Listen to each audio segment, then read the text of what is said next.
Fiangonana apokalipsy tapaka tamin'ny assemblée générale teo anivo fiangonana apokalipsy maneran-tany na ny FAM nahitana ireo mpitandrina rehetra, ny lolo ny fiangonana rehetra, ny bureau régional ny fiangonana rehetra ary ny bureau national nahitana ihany koa ireo bureau mpiangonana rehetra avy any ampitan-dranomasina fa ny ekipa mafaty baolina dia tsy soloina. Izy ireo hatrany no hitantana ny bureau national ny fiangonana apokalipsy maneran-tany mandritra ny 5 taona manaraka indray. Mbola maro ireo andraikitra miandry amin'ny fikarakarana ireo mpitandrina sy ny vady aman-janany. Ny fanorenana ny fiangonana maro manerana ny Madagasikara, hoy ny filohan'ny fiangonana apokalipsy maneran-tany, ny pasteur Mayol André Christian Dieudonné. Isaorana zany Andriamanitra fa vita tsara ny assemblée générale ny fiangonana apokalipsy eto Madagasikara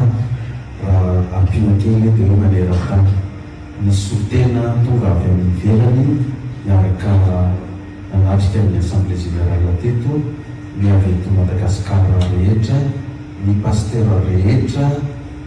ny olona, ny bureau ny foibe national rehetra dia miaraka mivory teto tanteraka izay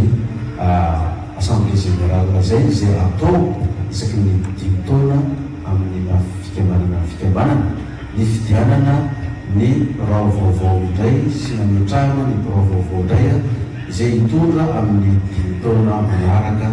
dia vita soa tsara zany androany ka dia saorana ny tapaky ny assemblée générale tato zany dia tonga amin'ny hoe ekipa mafaty baolina tsy soloa dia mazava ho azy zany fa zay milaniny assemblée générale hoe aleo ny ekipa efa nafaty baolina ihany mbola noy ny lalao zany amin'ity champion du monde amin'ny 20 taona ity. Ny asamborao ny 5 taona zany dia mazava ho azy miandraikitra ny asa-piangonana tsy eto Madagasikara ihany hatrany ivelany ary manao ny fandaminana rehetra ny amin'ny fampitomboana ireo mpiasa pasteur na missionnaire na evangeliste, mikarakara ny fivelomany ireo pasteur rehetrarehetra ireo sy ny avantagen'ireo pasteur ireo hatrany amin'ny vady aman-janany, mikarakara ihany koa ny fifidianana ny tany ny fiangonana, ny fiara ho amin'ny fiangonana, ny fitaovana ampiasain'ny fiangonana tahaka ny hoe sonorisation ohatran'izany. Mbola izy ireo ihany koa no mikarakara mandamina ny affectation ny ireo pasteur rehefa misy affectation ho atao zany zay ka mba raha toko fiditinina ny andraikitra ireo birao CA vaovao ireo. Ifantoka amin'ny fampiasana ny aikajy moderna manaraka ny toetrandro ny fiangonana satria dia efa tsy manahirana intsony ny fanaovana ny asa fitoriana ny tenin'Andriamanitra dia ny fampianarana ny bokin'ny apokalipsy araka ny fanazavana trany. Ny velombavana zany amin'ny 30 taona manaraka dia vokatry ny teknôlôjia sy ny fandrosoana amin'izao fotoana zao dia tsy sarotra intsony ny ampita ny hafatra fampianarana ny bokin'ny apokalipsy maneran-tany satria afaka miteny kiasa zany fa mivadika dikateny sinoa iny, dikateny allemagne, dikateny japonais, koreana,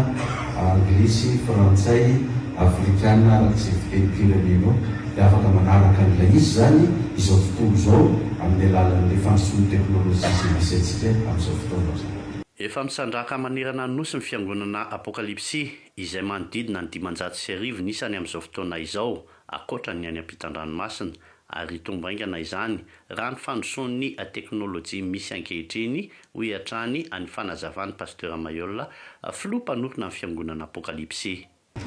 Eto Madagasikara zany hoe 500 izy akoatran'izay mbola tsy fantatro misokatra amin'ny taona ity. Ny any ivelany dia misy any Frantsa, misy any La Réunion, misy any Maurice, misy ny any Allemagne, misy ny any États-Unis any, misy ny any amin'ny any Chine any dia fa miainga tsikelikely satria miainga mikely foana ny Indiana dia lehibe ozy izy mitompo ny hafarana. Raha 30 taona na vita 500 ianao ka raha tonga amin'ny 30 taona manaraka zany farafakely zany mba mavita ohatran'izay koa zany raha farafakely kanefa raha vokatry ilay teknôlôjia nanantsika amin'izao fotoana zao mety tsy adana ohatran'izay tsony rehefa fandeha miasa satria efa mora ny fampitana ny afatra amin'izao fotoana zao ary mora tonga ny tokantrano tsy nampelan-tana ny olona tsiraray avy ny afatra zany. Nitondrany fanazavana ihany koa mahakasika ireo haino aman-jery anana ny fiangonana apokalipsy amin'izao fotoana izao. Telopolo taona zany ianao araka nambarako tao ihany mety efa numerika ny tsika amin'izany ny resaka haino aman-jery efa mahazo daholo izao tontolo izao zany le izy. Raha raisina hoe fifaninanana ny famorina olona dia nambarany fa tsy misy maharatsy izany satria fifaninanana masina izany. Proof koa izany fa tsy vitsy ny malagasy kristianina amin'izao fotoana izao. Teny amin'ny Coliseum de Madagascar no namorian'ny fiangonana apokalipsy ny fiangonana teo aloha amin'izao fotoana izao dia etsy amin'ny kianjan'ny Bareny Mahamasina indray. Ny olona moa zany ny samy manana ny fandraisany azy ny olona fa zay manamarika ny fahatelopolo taona ny mihafa tsy haiko na fanamarena ny fahatelopolo taona ny azy na hoe efa fanao ny isataona ny makala manao fivorimbe zany fa atao hoe fifaninanana zany hoe fifaninanana masina zany tsisy maharatsy an'izany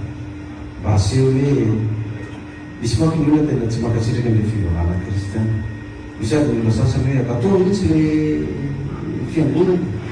dia asehon'le fivavahana kristiana zany fa tsy olona vitsy ny kristiana manompo an'Andriamanitra fa maro ary mitombo be mitombo tsy eto Madagasikara ihany fa eran'izao fotoana izao. Misy milaza fa antony maharatsy ny fiainana ny fivavahana kristianina. Rafitra fitaizana sy fanabeazana ara-piarahamonina ny fiangonana. Manabe sy mitaiza manomboka amin'ny fahakely hatramin'ny fahalehibiazana. Tsy sanatria ao lasa mpanao ratsy ny olona beazina amin'ny fiangonana hoy hatrany ny fanazavan'ny pasteur Mayol. Ratsy le fiainana mahagaganay dia ny fiangonana ihany olona zay olona fa antony maharatsy anazy. Ny mpitaiza voalohany ny olombelona dia ny ray aman-dreny. Ny ray aman-dreny zany aloha ny mitaiza voalohany ny zanany dia nefana io ray aman-dreny io tsy hitaiza ny zanany ho dahalo, tsy hitaiza ny zanany hanao kidina mpinina, ho mpangalatra, ho mpifoka rongony na ho mamolava fa mitaiza arak'izay tratrany le ray aman-dreny fa le zaza tsy voafiana dia manao ny adalana. Ny mpitaiza faharoa ny sekoly ivelan'ny tokantrano, tsisy sekoly na fanjakana na privé ka hampianatra ny zaza ampianariny hangalatra amon'olona hanao kidina mpinina hanao kampanjakana tsisy. Ny fahatelo ny mpitaiza dia ny fiangonana miala amin'ny tokantrano zany any ampianarina any ampiangonana dia tsisy fiangonana koa taonany olona ndeha hangalatra ndeha amon'olona ndeha zagazaga ndeha hanao kidina mpinina ndeha nodikodina rem-pirenena na nodikodina volam-panjakana tsisy fiangonana mampianatra an'izany na iray azy. Fa zao zany tsy masakana ny olona tsy hanao ratsy satria tsy manaraka ny tenin'ny ray aman-dreniny izy, tsy manaraka ny fanabeazana atao amin'ny sekoly izy, tsy manaraka ny fanabeazana atao ny am-piangonana izy dia ny hafarany rehefa tsy voataiza amin'ireo teny toko ireo dia any am-ponja ny hafarany any izy notezany. Rehefa tsy endry any izy dia tsy ho endry tsony izy maraka fonany lanitra sy ny tany sy ny ranomasina.